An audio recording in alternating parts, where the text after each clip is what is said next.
Bismillahirrahmanirrahim. Alhamdulillah wassalatu wassalamu ala Rasulillah. Amma ba'd. Ibu bapak sekalian, jamaah salat asar yang insyaallah dirahmati Allah Subhanahu wa taala. Pernah dibahas masalah golongan orang yang dirindukan oleh surga. Tapi ada suatu hadis yang menarik, disebutkan bahwa ada perempuan yang dirindukan oleh surga. Ini sangat menarik karena tidak ada lebih jelas disebutkan bahwa laki-laki yang dirindukan surga. Yang ada adalah perempuan yang dirindukan oleh surga. Ini bisa kita catat, kita dengar ibu bapak. Bagi bapak bisa catat, sampaikan ibunya di rumah, sampaikan istri anak di rumah. Nah, yang pertama, perempuan yang akan dirindukan oleh surga adalah aqimis shalah, mendirikan sholat. Nah, ayo kita perempuan dirikan sholat, Pak. Dirikan sholat itu. Kadang perempuan itu hanya persoalan-persoalan sepele sampai tidak sholat. Gara-gara misalnya haidnya cuma beberapa hari ditambah 1-2 hari, katanya belum bersih dan lain sebagainya. Padahal yang namanya ketika orang haid, pada waktu misalnya maghrib bersih, pada saat itu pula lah harus mandi wajib lalu melaksanakan sholat. Ketika isyanya bersih, isyanya mandi wajib, dan disitu langsung melaksanakan sholat. Jangan menunggu sampai besok. Nah, kemudian apalagi kadang kalau masalah nifas dianggap sampai 40 hari, belum tentu orang nifas 40 hari. Bisa jadi lebih cepat, bisa jadi lebih lama. Jadi perhatikan bahwa begitu ketika benar-benar bersih, langsung mandi wajib dan laksanakan sholat.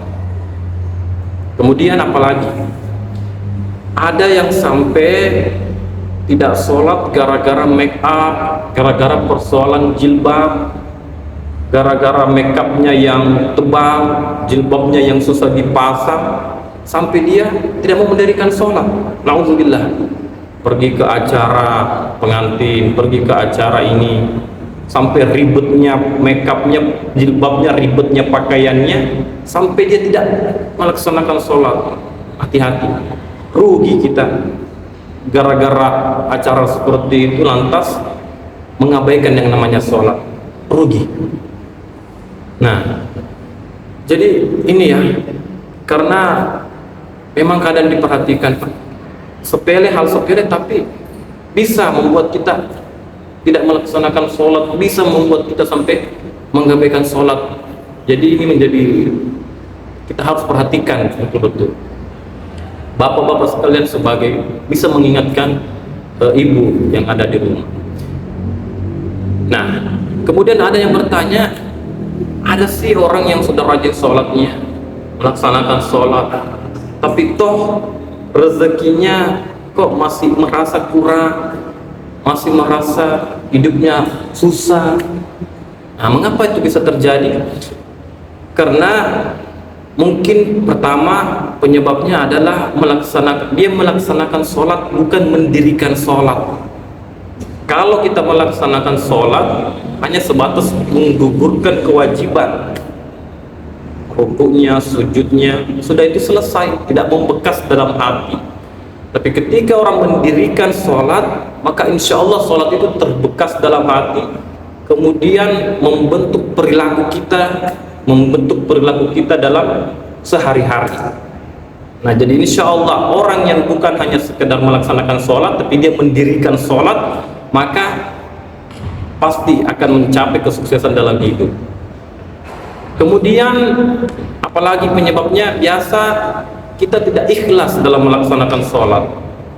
Ya, sholat sih sholat, tapi merasa terpaksa.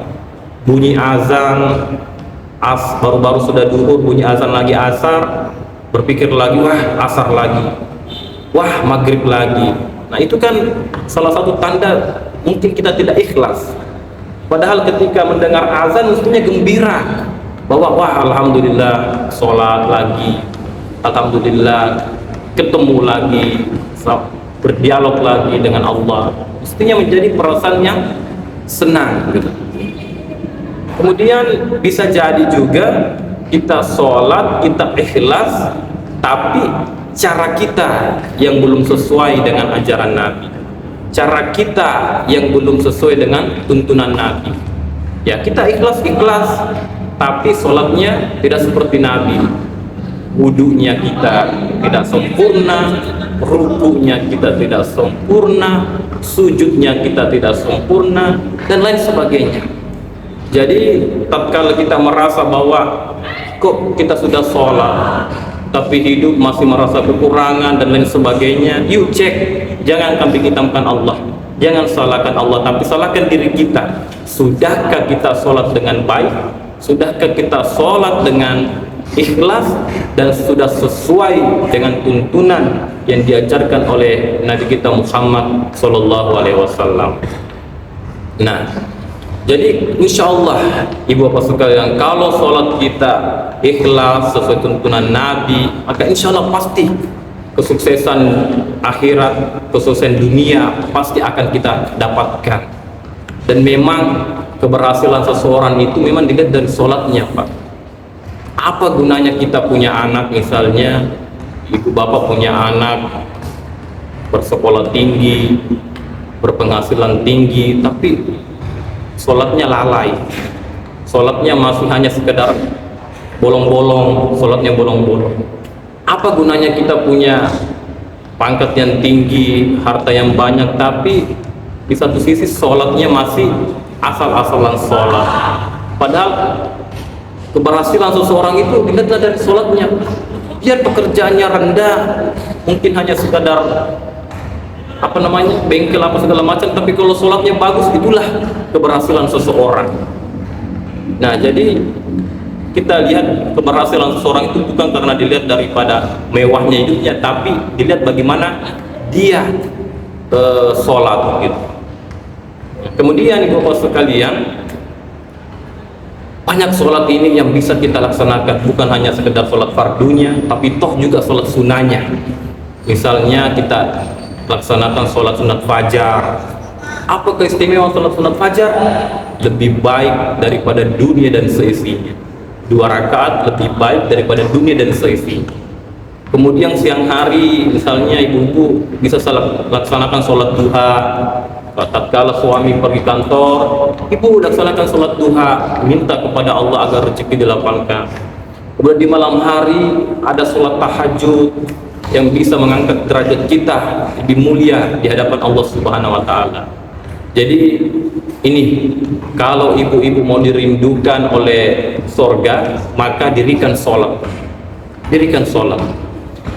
Yang kedua adalah berpuasa pada bulan Ramadan atau melaksanakan puasa. Bukan hanya sekedar puasa yang wajib, tapi toh juga puasa-puasa yang sunnah. Kadang ibu-ibu mau diet dengan cara apa? Dengan cara tidak makan dan lain sebagainya. Nah, kalau kita diet, yang kita dapat hanyalah kesehatan. Tapi kalau kita berpuasa, insya Allah dapat dua-dua. Pahalanya dapat, sehatnya pun juga dapat. Dan sehatnya bukan hanya sekedar sehat jasmani, tapi toh juga sehat rohani. Karena dengan puasa lahir sabarnya, lahir tawakalnya, lahir rendah hatinya. Maka ini yang kedua, yuk ibu-ibu laksanakan puasa. Kemudian yang ketiga adalah golongan yang perempuan yang dirindukan oleh surga, yaitu yang taat kepada suaminya, taat kepada suami. Nah, ada satu kisah. Ini seorang perempuan, dia sendiri di rumah. Ada seorang datang bertamu lalu memberitahu perempuan itu bahwa ibunya lagi sekarat di rumah sakit. Ayo pulang, ibu lagi sekarat di rumah sakit. Nah, si perempuan ini bilang, suami saya belum pulang dari tugas.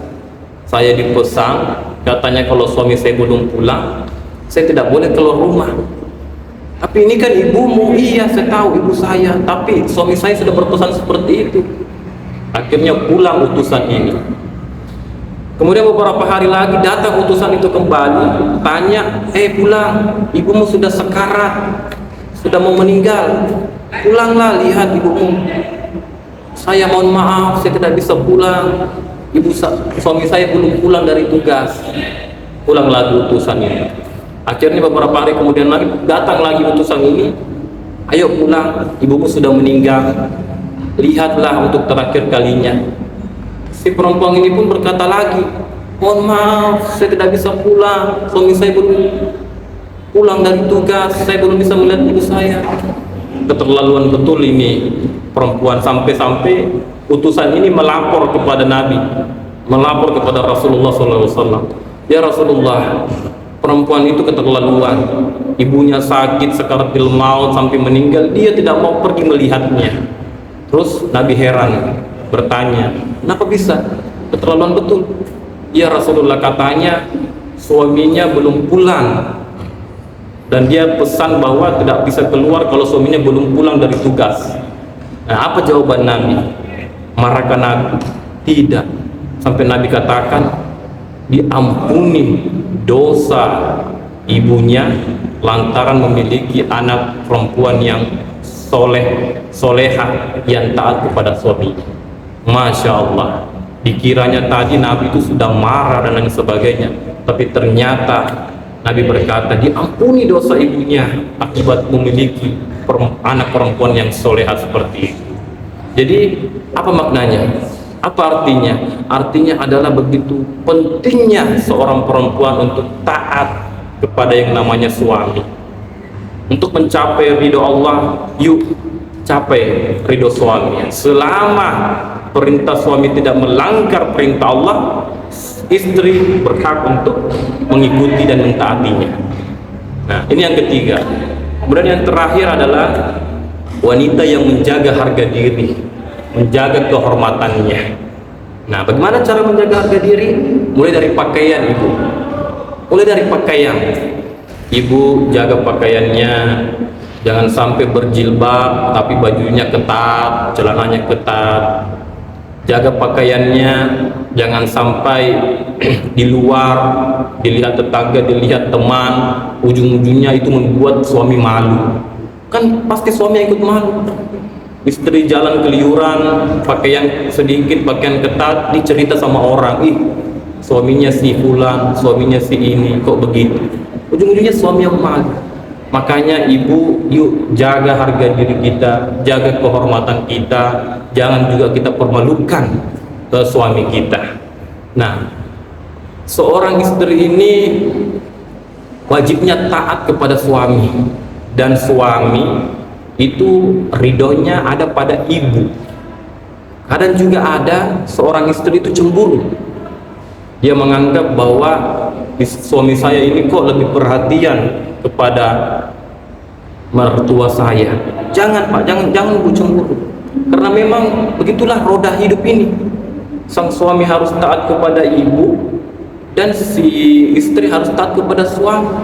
Nah, kemudian ketika nanti ibu sudah memiliki anak, harapannya adalah anak itu akan taat kepada ibu juga, seperti itu. Jadi tidak ada namanya itu lebih pilih mana, lebih pilih istri atau mertua, tidak ada istilah seperti itu. Jadi begitulah rodanya dalam agama kita. Jadi istri mau menggapai ridho Allah, capai ridhonya suami. Suami laki-laki mau gapai ridhonya Allah, gapai ridhonya ibu. Nah, ibu bapak sekalian, semoga ibu-ibu ini memiliki 4 perempuan saudara kita, ibu kita memiliki 4 ini. Laksanakan sholat, berpuasa, taat pada suami, menjaga harga diri, sehingga insya Allah dia dipastikan menjadi orang, menjadi perempuan yang dirindukan oleh surga. Wallahu muwaffiq. Wassalamualaikum warahmatullahi wabarakatuh.